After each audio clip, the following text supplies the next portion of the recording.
नमस्कार, मैं Ravish Kumar. Supreme court ने केरला के पत्रकार सिद्दीक कप्पन को शर्तों के साथ जमानत देने का फैसला किया है। Chief justice UU Lalit, justice S Ravindra Bhat और जस्टिस पीएस नरसिम्हा की बेंच में आज कप्पन की जमानत को लेकर सुनवाई चल रही थी। आज भी कपिल सिब्बल ने वकील होने की भूमिका निभाई। तीस्ता सीतलवाड़ की जमानत के मामले में भी कपिल सिब्बल ने ही बहस की थी। सिद्दीक कप्पन अक्टूबर 2020 में गिरफ्तार किए गए थे, जब उत्तर प्रदेश के हाथरस में अनुसूचित जाति की एक पीड़िता की बलात्कार के बाद हत्या कर दी गई थी। सिद्दीक कप्पन के साथ अतीकुर रहमान, मसूद अहमद और आलम को भी गिरफ्तार किया गया था। कप्पन के खिलाफ यूएपीए एक्ट के तहत मामला दर्ज किया गया था। आपको यह दृश्य याद तो होगा, पीड़िता के परिवार वाले पुलिस की जीप के आगे दहाड़ मारकर रो रहे थे कि उनकी बेटी की लाश को कम से कम घर के आंगन में लाने की अनुमति दी जाए, मगर पुलिस आगे बढ़ गई और आधी रात के बाद अंधेरे में पीड़िता का अंतिम संस्कार कर दिया गया। इस हत्याकांड को लेकर प्रशासन की तरफ से क्या क्या दावे किए गए, जाति की पंचायतें हुई, गोदी मीडिया ने उसे कवर किया, मगर पीड़िता का अंतिम संस्कार अंधेरे में किया गया। हाथरस की पीड़िता के साथ जो नाइंसाफी हुई, उस पर भी यह समाज चुप हो गया। हाउसिंग सोसाइटी के व्हाट्सएप ग्रुप में किसी को गुस्सा नहीं आया। यह वही समाज है जिसकी चुप्पी पर इन दिनों बहस हो रही है कि बिल्किस बानो के बलात्कार के मामले में सजा काटने के बाद जो रिहा किए गए हैं, उन्हें माला पहनाया जा रहा है और समाज कैसे देख रहा है, चुप क्यों है। आपको यह दृश्य भी याद होगा, जब राहुल गांधी और प्रियंका गांधी हाथरस रवाना होने जाते हैं तो पुलिस उनके साथ धक्का मुक्की करती है। राहुल जमीन पर गिर जाते हैं, उल्टा इन पर राजनीति का आरोप लगाया जाता है। अंत में किसी तरह प्रियंका गांधी हाथरस की पीड़िता के घर पहुंच पाती हैं। आपको यह भी दृश्य याद होगा कि जब तृणमूल कांग्रेस के सांसद हाथरस जाने की कोशिश कर रहे थे तो उनके साथ किस तरह की धक्का मुक्की हुई। डॉक्टर काकोली घोष, दस्तीदार, प्रतिमा मंडल, ममता ठाकुर को भी हाथरस की पीड़िता के परिवार से मिलने से रोका गया था। इन्हीं सब घटनाओं को कवर करने के लिए केरला के मलयालम समाचार पोर्टल अझीमुखम के संवाददाता और Kerala union of working journalist की दिल्ली इकाई के सचिव सिद्दीक कप्पन हाथरस के लिए रवाना होते हैं और 3 साथियों के साथ गिरफ्तार कर लिए जाते हैं। उन पर आरोप लगा कि कानून व्यवस्था खराब करने के लिए हाथरस जा रहे थे। 2 साल से सिद्दीक कप्पन जेल में हैं। कप्पन की कहानी जमानत मिलने की कहानी नहीं है, बल्कि उन यातनाओं की कहानी है जिससे कप्पन परिवार 2 साल से गुजर रहा है। बिना उसे जाने आप जमानत के इस आदेश के महत्व को नहीं समझ सकते हैं। इस दौरान पिछले साल 18 जून को कप्पन की मां खादीजा कुट्टी चल बसी। लंबे समय से बीमार थीं और बेटे के घर आने की राह देखती रही। फरवरी 2021 में सुप्रीम कोर्ट ने कप्पन को 5 दिनों की जमानत दी ताकि वे अपनी बीमार मां से मिल सकें। उसके पहले जनवरी 2021 में वीडियो कॉल से मां को देखने की अनुमति दी गई, तब वे बिस्तर पर बीमार पड़ी थीं। मीडिया रिपोर्ट में छपा है कि बीमार मां अपने बेटे की आवाज न सुन सकी, न स्क्रीन की तरफ देख सकी, इतनी बीमार थी। बाद में सुप्रीम कोर्ट ने मानवीय आधार पर कप्पन को मां से मिलने की अनुमति दे दी, मगर मीडिया, सोशल मीडिया या पब्लिक से बात करने पर पाबंदी लगा दी। कप्पन को यूपी पुलिस के अफसरों के साथ केरला भेजा गया। अफसरों को घर के बाहर पहरा करने की अनुमति थी, मगर कप्पन जब मां से मिलने भीतर जाएं तब साथ में जाने की मनाही थी। यूपी सरकार की तरफ से सॉलिसिटर जनरल तुषार मेहता ने कहा था कि कप्पन इस मौके का फायदा उठाकर अपने लिए सहानुभूति इकट्ठी करने की कोशिश करेंगे, इसलिए कोर्ट ने पाबंदियां लगाई। सिब्बल ने कोर्ट में कहा था उस वक्त कि डॉक्टरों के मुताबिक कप्पन की मां 2 या 3 दिनों से ज्यादा शायद न जी पाएं। मेहता ने उस समय कहा था कि कप्पन की मां फोन पर अपने बेटे को पहचान नहीं पाती हैं और इमरजेंसी का माहौल बनाया जा रहा है। इसके जवाब में जस्टिस बोबडे ने कहा था कि यह अनफेयर है, गलत है। हम एक मां की बात कर रहे हैं। हमें नहीं लगता कि कोई आदमी, चाहे वो कोई भी हो, अपनी मां की हालत के बारे में झूठ बोलेगा। 18 जून 2021 को कप्पन की मां का देहांत हो जाता है। सिद्दीक कप्पन अपने आवेदनों में कहते रहे कि मैं पत्रकार हूं, मैंने भारतीय प्रेस परिषद के परिभाषित दायरे से बाहर जाकर कुछ भी गलत नहीं किया है, मैं निर्दोष हूं। उनके साथ अतीकुर रहमान, मसूद अहमद और आलम भी जेल में बंद हैं। इस साल 15 अगस्त को उनकी बेटी महनाज कप्पन का वीडियो सामने आया, जिसमें 9 साल की महनाज कह रही हैं कि वे एक पत्रकार की बेटी हैं जिन्हें जेल में डाल दिया गया है। ഏവർക്കും എന്റെ ഹൃദയം നിറഞ്ഞ സ്വാതന്ത്ര്യ ദിനാശംസകൾ. ഞാൻ മെഹനാസ് കാപ്പൻ, ഒരു പൗരന്റെ എല്ലാവിധ സ്വാതന്ത്ര്യവും തകർത്ത് ഇരുട്ടറയിൽ തളക്കപ്പെട്ട മാധ്യമപ്രവർത്തകൻ സിദ്ദീഖ് കാപ്പന്റെ മകൾ.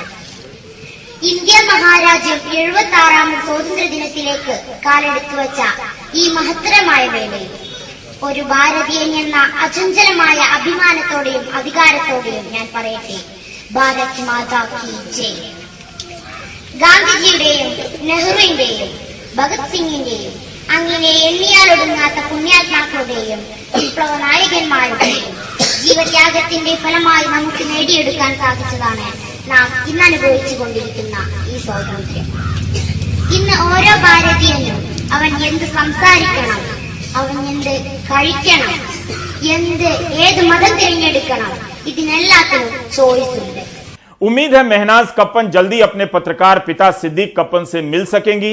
हाउसिंग सोसाइटी के लोग इस खबर पर भी चर्चा नहीं करेंगे और व्हाट्सएप ग्रुप में कर्तव्य पथ की तस्वीरें साझा करते रहेंगे जैसे कभी सड़क न देखी हो। सिद्दीक कप्पन, अतीकुर रहमान, मसूद अहमद और आलम पर शांति भंग करने का आरोप मथुरा की अदालत में खारिज हो गया था।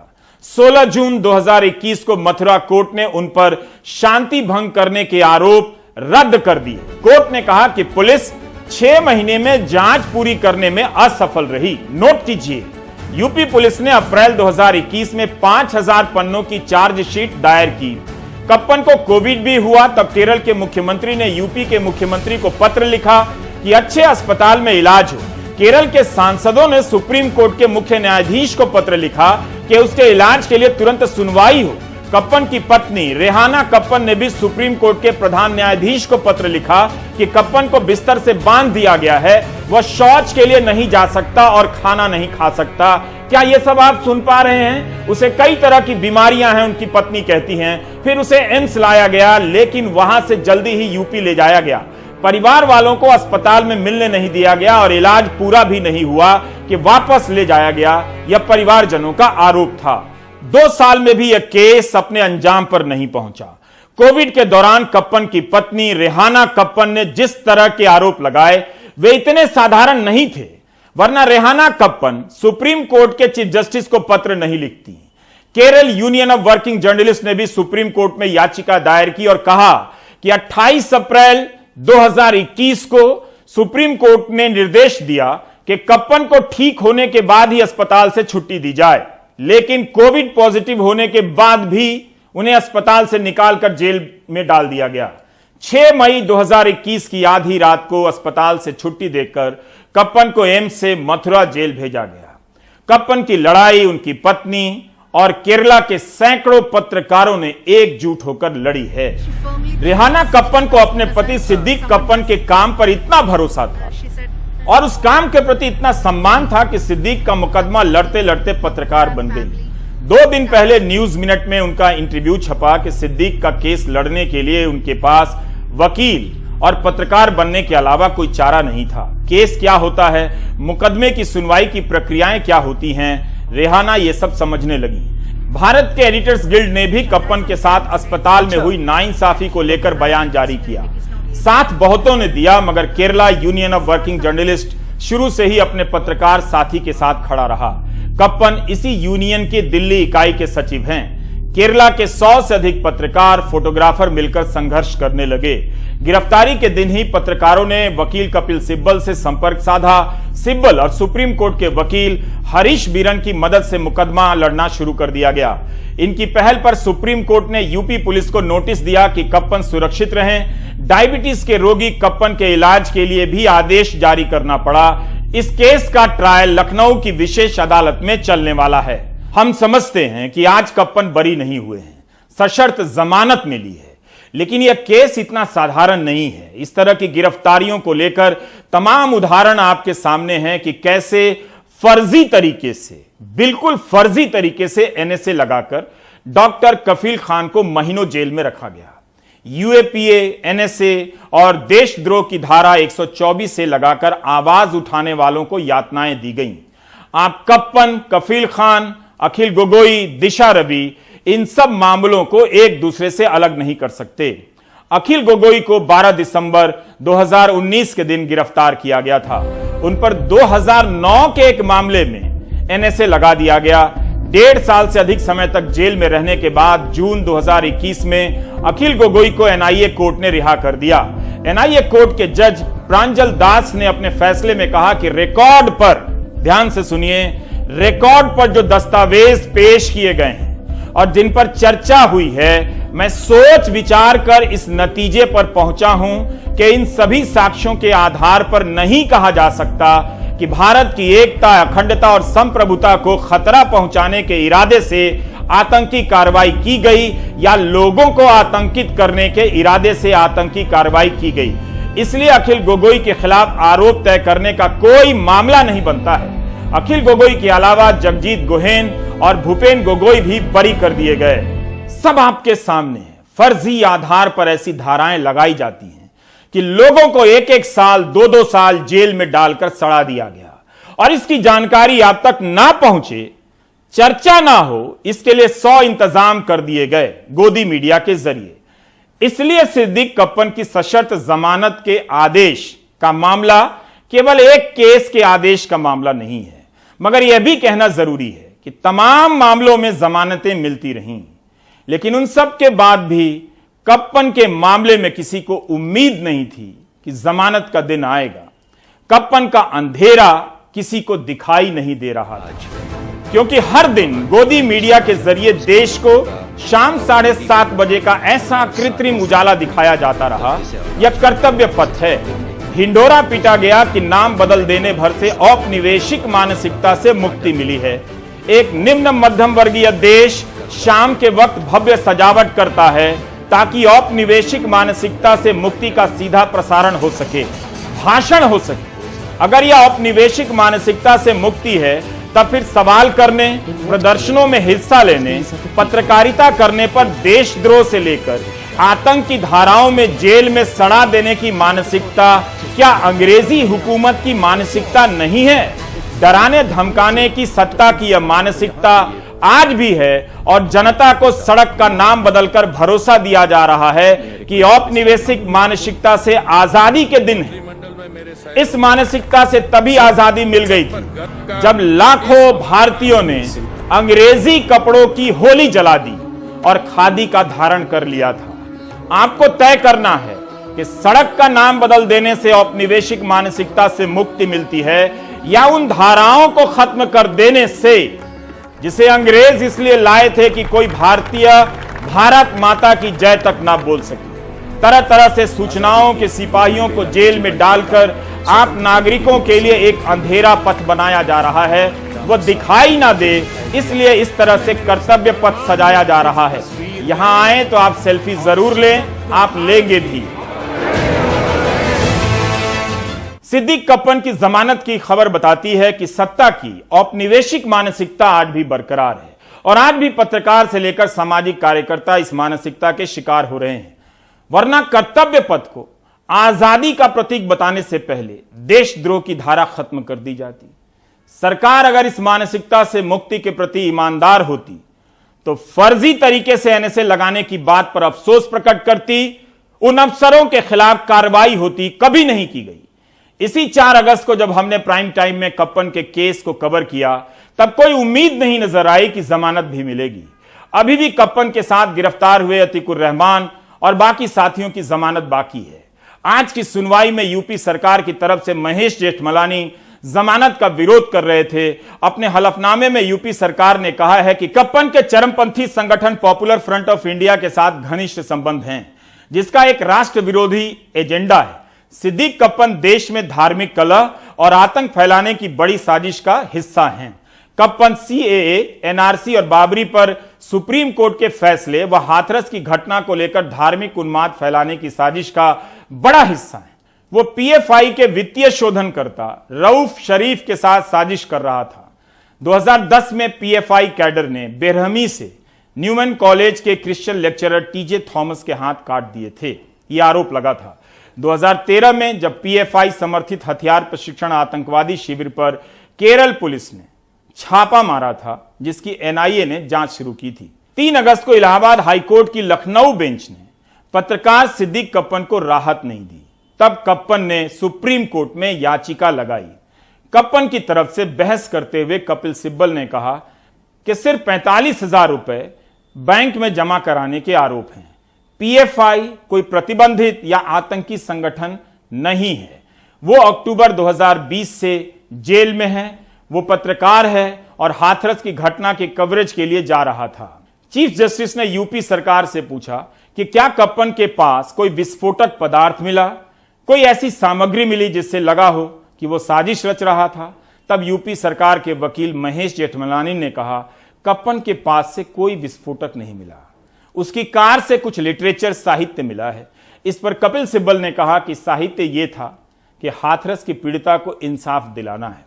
चीफ जस्टिस ने कहा कि कप्पन 2 साल से जेल में है। लग रहा है कि अभी मामला आरोप तय करने के चरण में भी नहीं पहुंचा है।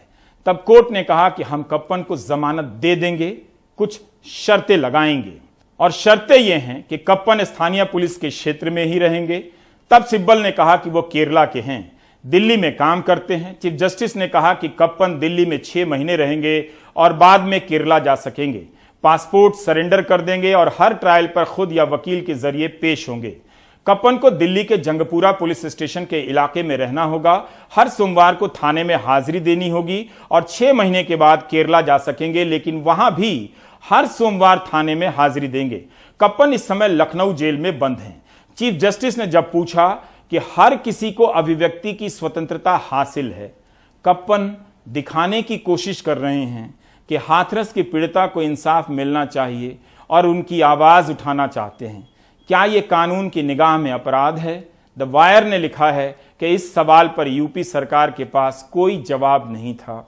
यूपी सरकार की सारी दलीलें बहुत कम समय में अदालत के सामने ध्वस्त हो गई। क्या इस तरह के केस बनाने वाले अफसरों के खिलाफ कभी कार्रवाई होगी? कभी कोई बात करेगा?